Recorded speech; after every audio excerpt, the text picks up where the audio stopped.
lie there in that old curiosity shop. Well, good afternoon, everyone. I'm Scott from the Old Curiosity Shop. We interrupt our program to bring you this important message. Well, here I am in an antique shop showing off some beautiful Vitrock pieces by Anchor Hocking there on the left, and then some other various shakers, as you can see.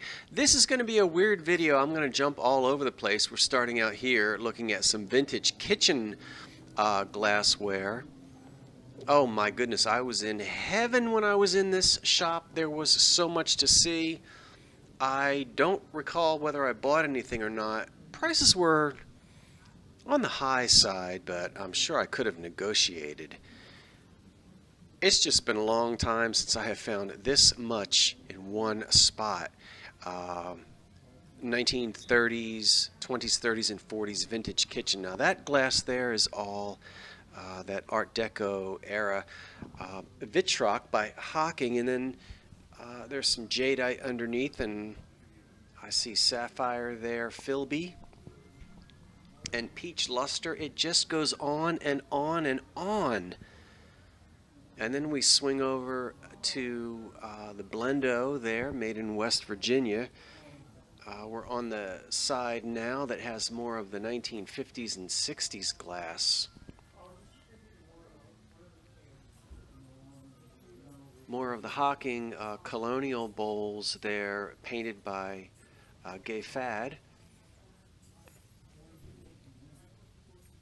Colonial, by the way, is the pattern of the mixing bowls that we just saw a minute ago. I think we saw some Primrose by Anchor Hocking, and now we're going to jump over to the mid-century section of this particular store. There was a lot of bark cloth and other mid-century fabrics, and some wonderful old clocks.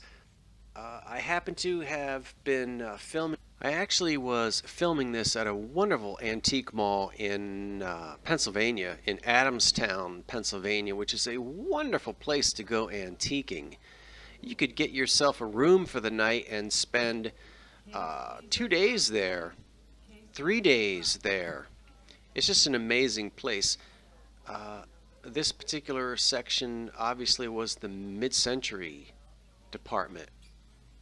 And we can see lucite lamps and just all kinds of things from the 1950s and 60s.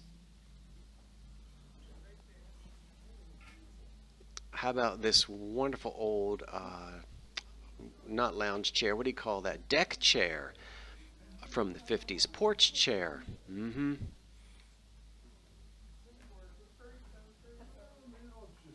I always enjoy seeing old advertising because I learn so much from it. And we can see here these particular glasses with the silver fade. Metalite, original, I didn't know that. 9 glass, we can see there how they're advertising it. Some chalkware, just a really fun day. Oh my goodness, these old pole lamps. I certainly remember them. We're really in the 1960s and 70s in this particular booth. $295 for that. That's the sort of burnt orange amber color glass that I'm not a huge fan of, but I do like the amber glass that goes back to the 20s and 30s. Some ballerina wall art there. I don't know whether you can see or not, but this San Francisco art on the wall had lights behind it. I guess I've already moved the camera from it. More pole lamps there, which I remember they were spring loaded. They reminded me of pogo sticks. It would go from the floor to the ceiling. You remember that? And the spring would cause the tension and keep the lamp standing up. You could put it anywhere you wanted. I do remember those. not that. I don't think I remember that, but that glass that we're looking at.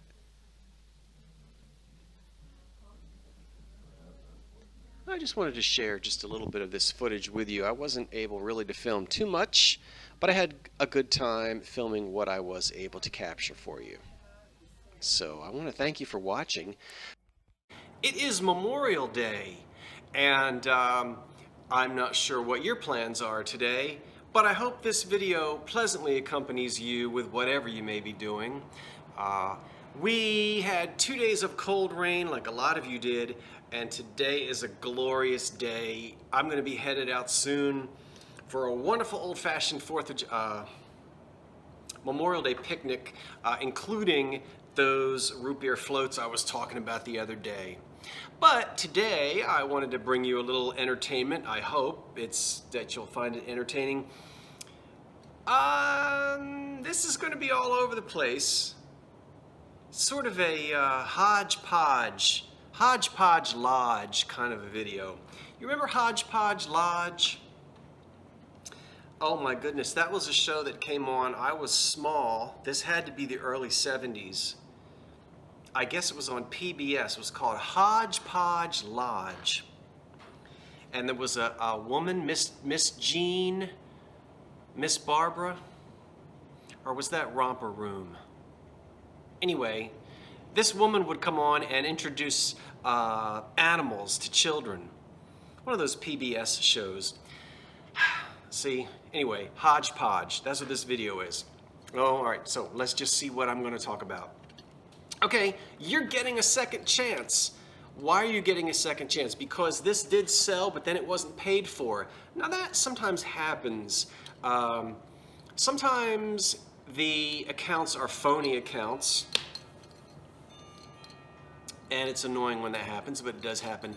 Other times, I guess folks bid and then they kind of just decide they don't want to pay, which is kind of a no-no in the land of auctions, but I don't let it bother me. I always reach out to someone who doesn't pay to give them several days to respond, to work out either a payment or something, but I never did hear back from the person who won these. I don't know if it's a subscriber or not, but it's time for me to place them back up for auction again. So, the 1930s range set shakers here would have had salt, pepper, flour, and sugar, and to find them on their caddy is fantastic. I still, even though a couple weeks ago I found a book on shakers, I haven't even had a chance to look at it yet. It's over there on the floor. And this is on the cover of that book, but in milk glass, not clear glass, with this wonderful embossed deco sun rays on there almost. So anyway, back up for sale they are in the old curiosity shop. And if you didn't, if you were hoping you could get them the first time, and now you have a second chance. Now let's listen to a little bit of an old cylinder. Here we go. These are, you're familiar with these. There's old Thomas Edison right on the front. And this is called an Edison Amberol 4-minute. Prior to the 4-minute cylinders, they only would play for 2 minutes, and those cylinders are wax, either black wax or the really old ones are brown wax. And then Edison comes out a few years later with what's called the blue Amberol cylinders. And Amberol is really like a plastic. It's like a celluloid. And it's very durable. Hear it? Almost sounds like vinyl. And it is blue in color. Sometimes the blue can be very, very light blue, almost like this. Hold on. Almost like this blue. I've seen blue cylinders almost as light in blue as this. But they're usually this deep dark blue color. That was a swung glass vase, by the way. And these will play for 4 minutes long. They have a plaster core on them. And now we probably won't listen to the whole cylinder. It is 4 minutes long. I'll just give you about a minute sampling of it. And the tune is called I Ain't Got Weary Yet, sung by someone you've never heard of. His name was Arthur Fields. He was born here in Philadelphia. And your grandparents knew his voice as well as your great-grandparents because he was prolific in the early days. He wasn't quite a pioneer recording artist, but he was making records obviously during the First World War, because this is a comedic song recorded during the First War, which we weren't really calling the First War yet because we didn't know there was going to be another one. Now, you will hear the language is not quite as sensitive as the language we would choose today. He happens to be very happy about the number of Germans that he was shooting. And as a German American, I don't really want to hear that. But this is 1917, 1918, and so take it with a grain of salt. I don't mean to offend anybody, any of my German friends, but you'll hear him talking about being down in the trenches. The war was fought in those trenches in France, no man's land. And let's just listen to a little bit of it. By the way, that's a picture of Arthur Fields right there. A Philadelphian. And as I said, he recorded thousands and thousands of tunes, not always using his name. Oftentimes he would use a pseudonym, which was popular in those days. Okay, let's hear a little bit of I Ain't Got Weary Yet, recorded during the First World War.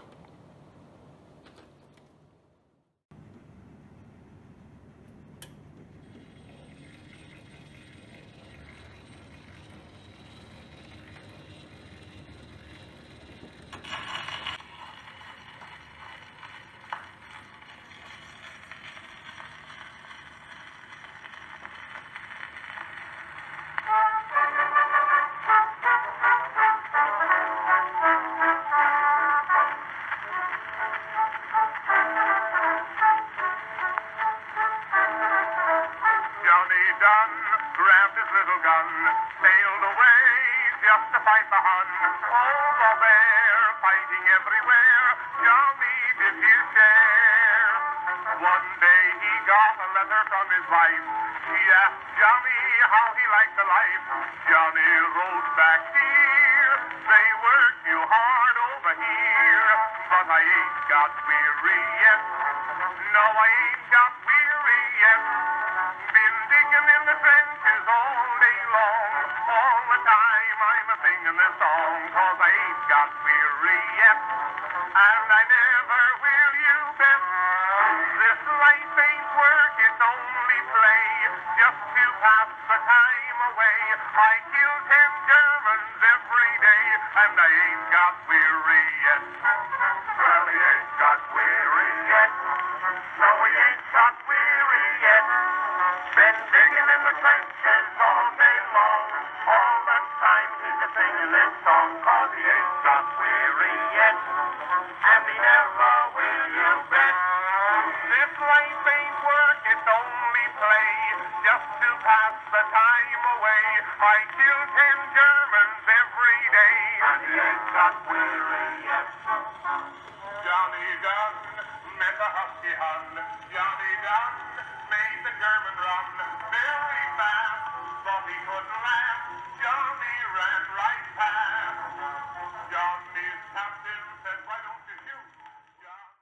Well, I warned you this was going to be a hodgepodge video, but for those of you who have a scatterbrained, split-level head like I do, you don't mind jumping around a little bit. Hey, I've been like this for 53 years. I just flip from one thing to the next. What I want to show you now is some of the it's not carnival glass, it's green depression glass, and of course it's got uranium in it. You know, the funny thing, when I got started in this back in the early 80s, nobody really made a big deal out of the uranium. You know, everybody knew that it would glow, but folks really didn't cart black lights around and point it out quite like we do today. I think it's more of a novelty today, and I think it's great. I think a lot of young collectors are really turned on by this. Who wouldn't be? But the old folks, 40 years ago, they grew up with this glass and it was really no big deal. So I never really make a big deal out of the fact that there's uranium in it. Now, I'm not going to go into all of the myths about should you have it, should you use it. It is perfectly safe to have and use. We're going to leave that right there. There's plenty of information that you can find. In fact, I've linked videos before where people take Geiger counters to this glass, and you'll find natural uranium in bananas and in granite countertops and all over the place, and you're really okay to use it. Okay, I don't want to go down a rabbit hole with that. You do what you think is safe, but the science tells us there's nothing wrong with uranium glass. You'll notice that there's different amounts of uranium. Boy, we are on fire over here and not as much over here. This, by the way, nothing is listed yet, but it's all going to be listed and it's all going to be for sale pretty soon. I'm just in love with this and almost am going to like cry to get rid of it, but I've done no research yet. I don't know which of the better glass companies made it, but it's a beautiful etched console bowl. There's the fan vase, which you have seen. The wonderful vinegar cruet. I never find vinegar cruets. Well, I shouldn't say never, because there it is. I guess I should say seldom. Little, bonbon kind of a dish there. Serve whatever you like. And then I've got some, I have 4 saucers. I will put the measurements in the listing whenever I do it, but I can't guarantee that they will fit your teacups or be the exact same color green, and I don't know who made them, so that's a bit tricky, but I'll list them anyway. And then a depression glass bowl. That I think is the ribbon pattern, if I remember correctly. But again, just I haven't double checked that. And then I've got 4 plates right here, little which have uranium in them, just not as much as the other pieces. I think you can see that these do glow. Okay, and these are small, probably small dessert, very little. Well, I'd say bread and butter plates. I think there's maybe 12 of them there, 10 or 12. I bet there are 12 of them there. And so anyway, I just wanted to share some up-and-coming uranium glass. This should be showing up in the next week or so. I promise you, when it's for sale, you'll know, because you'll see it again on the kitchen counter. All right, now let's go do something else. Okay, before we wrap things up, because I've got to get my root beer vanilla ice cream and hit the pike, let's do one of our 1003 household hints and work savers. Brought to us by the First Camden National Bank, 1947. Pick a number. Well, I don't have anybody to pick a number, so I'll just pick one. Here we go. We're going to do number 298. All right. Work-saving tips from 1949. And it said, 47. And here's what it says. Uncooked smoked meats will stay fresh and sweet for a long time if you do this. Saturate a clean cloth with vinegar, wring it out, and wrap the bacon or ham in this damp vinegar cloth. Then wrap it again in waxed paper and store in your refrigerator. Well, I do happen to have some waxed paper and some vinegar out there, but I don't think I plan on saturating any of my dish towels and putting my bacon in the Frigidaire wrapped in that mess. But I guess if it worked for our grandmothers, it would still work today. Okay, that's it. Happy Memorial Day, everyone. I'm Scott from the Old Curiosity Shop saying I'll be back tomorrow. Thanks for watching, and so long for now.